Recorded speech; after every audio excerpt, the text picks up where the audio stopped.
Cosmology तज्ज्ञ आणि स्वतःला कॅप्टन म्हणून घेणाऱ्या नाशिकच्या अशोक खरात या भोंदू बाबाच्या नाशिक पोलिसांनी मुसक्या आवळल्या आणि या कॅप्टनची चर्चा राज्यभर सुरू झाली। अगदी एकनाथ शिंदेपासून ते दीपक केसरकर, राधाकृष्ण विखे पाटील, रुपाली चाकणकर यांचा राजकीय गुरु अशी ओळख असणाऱ्या या कॅप्टनने केलेले एक एक कारनामे आता समोर यायला सुरुवात झाली। आधी एका महिलेच्या अत्याचाराच्या आरोपांवरून त्याला अटक केल्यानंतर आता या संदर्भातला व्हिडिओ सुद्धा समोर आला आहे। आपल्या केबिनमध्ये महिलेसोबत गैरवर्तन केल्याचं या व्हिडिओमध्ये स्पष्टपणे दिसतंय।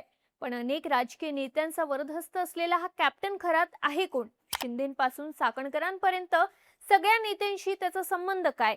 भविष्य बघणाऱ्या या बाबामुळे आता कोणाचं राजकीय भवितव्य टांगणीला लागणार आहे? आता तो कोणत्या प्रकरणामध्ये अडकला? सगळी स्टोरी पाहूयात आजच्या या व्हिडिओमध्ये। नमस्कार, मी दिव्या आणि तुम्ही पाहताय बोलभिडू। सगळ्यात पहिल्यांदा कॅप्टन खरात उर्फ अशोक खरात याला नेमक्या कोणत्या प्रकरणात अटक झालीये ते पाहूयात। नाशिकच्या सरकारवाडा पोलीस स्टेशन मध्ये एक 35 वर्ष महिलेनं एक तक्रार दिली आणि कथित ज्योतिषी प्लस कॅप्टनचा भांडाफोड झाला। तर जी तक्रार देण्यात आली आहे त्यामध्ये असं म्हटलंय की नोव्हेंबर 2022 ते 2025 या कालावधीत नाशिकच्या मिरगाव येथील श्री ईशान्येश्वर मंदिरचा अध्यक्ष असलेल्या अशोक खरात उर्फ कॅप्टन यानं एका 35 वर्ष महिलेला गुंगीचं औषध देऊन तिच्यावर अत्याचार केला। भोंदूगिरी करणाऱ्या मांत्रिक बाबाने स्वतःकडे दैवी शक्ती असल्याचा खोटा दावा करून मंत्र तंत्र आणि धार्मिक विधीच्या नावाखाली ऑफिसच्या ठिकाणी बोलवून फिर्यादीला संमोहित करून पतीला जीवे मारण्याची भीती घालून अत्याचार केला। या महिलेनं पोलिसांकडे ही तक्रार केल्यानंतर त्यानुसार या केसच्या तपासाला सुरुवात झाली। सरकारवाडा पोलीस स्टेशनमध्ये भारतीय न्याय संहिता कलम 64, 74, 351 आणि जादूटोणा प्रतिबंध कायदा कलम 3, पोटकलम 1-2 प्रमाणे कॅप्टन खरातवर गुन्हा दाखल करण्यात आला असून नाशिकच्या गुन्हे शाखेने बुधवारी पहाटे अशोक खरात याला अटक केली। त्यापूर्वी पोलिसांनी अशोक खरात याच्या नाशिकमधील कॅनडा कॉर्नर परिसरातील कार्यालयावर छापा टाकला होता।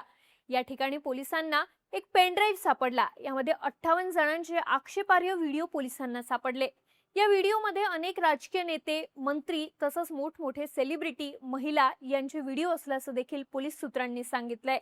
सध्या या प्रकरणाचा तपास क्राईम ब्रांच युनिट 1 आणि गुंडा पथक तपास करत आहेत।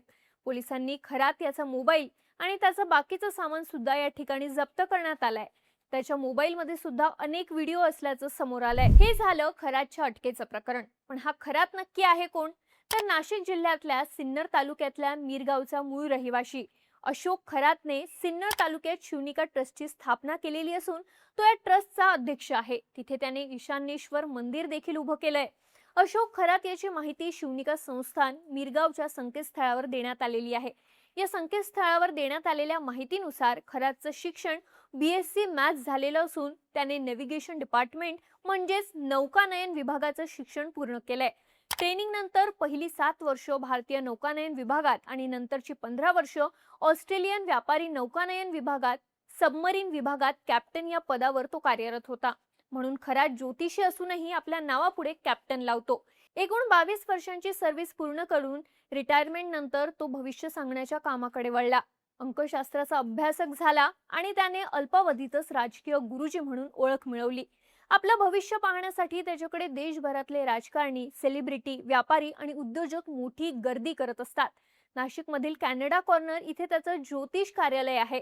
खरात हा मंदिरातच खुर्ची टाकून बसायचा आणि एखाद्याच्या जन्मतारखेवरून त्याच्या आयुष्यात काय झालं, पुढे काय होणार हे सांगायचा, अशी माहिती स्थानिक पत्रकारांनी दिली आहे। दुसरीकडे सामान्य कुटुंबातून येणाऱ्या अशोक खरातने मोक्कार संपत्ती कमावलेली असून मंदिर परिसरात त्याचं एक फार्म हाऊस, बरीच शेती असून त्याच्याकडे येणाऱ्या पाहुण्यांसाठी त्याने मंदिर परिसरातच गेस्ट हाऊस बांधलं होतं असंही कळतंय।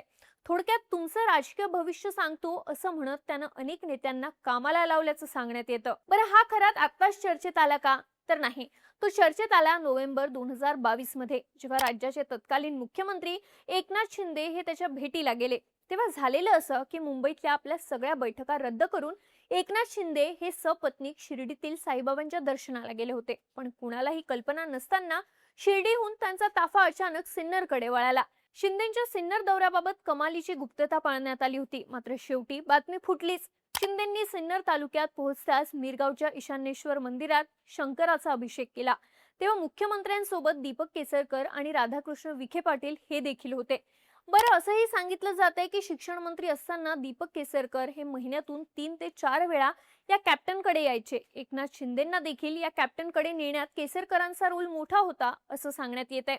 आता ज्या मंदिरात शिंदेंनी पूजा केली त्याच ईशान्येश्वर मंदिराच्या विश्वस्त मंडळाचा अध्यक्ष कॅप्टन खरात आहे. त्यामुळे एकनाथ शिंदे आपला हात दाखवायला म्हणजेच भविष्य बघायला या कॅप्टनकडे गेले अशी चर्चा त्यावेळी जोरदार झाली होती. आता त्याच्या अटकेनंतर आणखी एका नेत्याच्या त्याच्याशी संबंधाची चर्चा जोर धरू लागली आहे.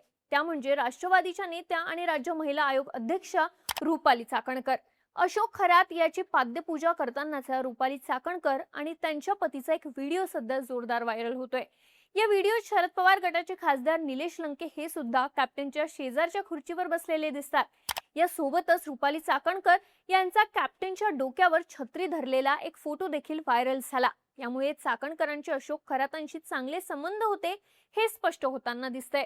असंही सांगण्यात येते की रुपाली चाकणकर या बाबाने स्थापन केलेल्या संस्थेवर सदस्य सुद्धा आहेत. तसंच मागे एकदा खराच्या वाढदिवसावेळी मिरगावात झालेल्या कार्यक्रमात रुपाली चाकणकर म्हणाल्या होत्या की ईशान्येश्वर मंदिराचे संस्थापक कॅप्टन अशोक खरात यांनी आध्यात्मिक ज्ञानाची दिशा दिली, सामाजिक कार्यासाठी मार्गदर्शन केलं, त्यामुळेच आपणाला राज्य पातळीवर महिला आयोगाच्या अध्यक्षपदाची संधी मिळाली.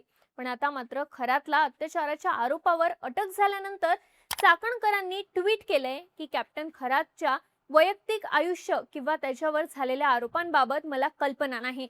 आता जे आरोप होत आहेत त्याबाबत पोलीस निष्पक्षपणे चौकशी करतील. पोलीस तपासावर आपला पूर्ण विश्वास आहे असं चाकणकर म्हणाल्या. दुसरीकडे या संदर्भात ठाकरेंच्या नेत्या सुषमा अंधारे यांनी रुपाली चाकणकर आणि सत्ताधारी नेत्यांवर गंभीर आरोप केले. सुषमा अंधारे यांनी या प्रकरणाला महाराष्ट्राची एप्स्टीन फाईल्स असं म्हटलंय. या स्वयंघोषित ज्योतिषाकडे अनेक राजकीय नेत्यांचा राबता होता. केसरकर, तटकरे, चाकणकर अशी काही राजकीय भक्तांची नावं त्यात आहे. विशेष म्हणजे यापूर्वी सुद्धा अशोक खरात याच्यावर जेव्हा लैंगिक शोषणाचे आरोप एका संस्थेने केले तेव्हा चाकणकर यांनी आपला पदाचा दुरुपयोग करत संबंधित संस्थेकडून दबाव आणून माफीनामा घेतला होता असा आरोप सुषमा अंधारे यांनी केलाय. थोडक्यात अशोक खरातच्या अटकेनंतर आता त्याच्याशी कनेक्शन असलेले अनेक नेते रडारवर आले आहेत. त्यातही त्याच्याकडे 50 पेक्षा जास्त आक्षेपार्ह व्हिडिओ असून त्यामध्ये अनेक नेते, सेलिब्रिटी यांच्याशी संबंधित डेटा आहे अशी माहिती समोर येते. त्यामुळे अत्याचाराच्या प्रकरणामुळे अटकेत असलेल्या कॅप्टन खरातमुळे आणखी कोणाकोणाची कुंडली बाहेर येणार हे पाहणं महत्त्वाचं असेल. तुम्हाला या सगळ्याबद्दल काय वाटतं? तुमची मतं आणि प्रतिक्रिया आम्हाला कमेंट करून नक्की सांगा आणि अशाच माहितीपूर्ण व्हिडिओसाठी बोलबिडूच्या YouTube चॅनलला सबस्क्राईब करायला विसरू नका.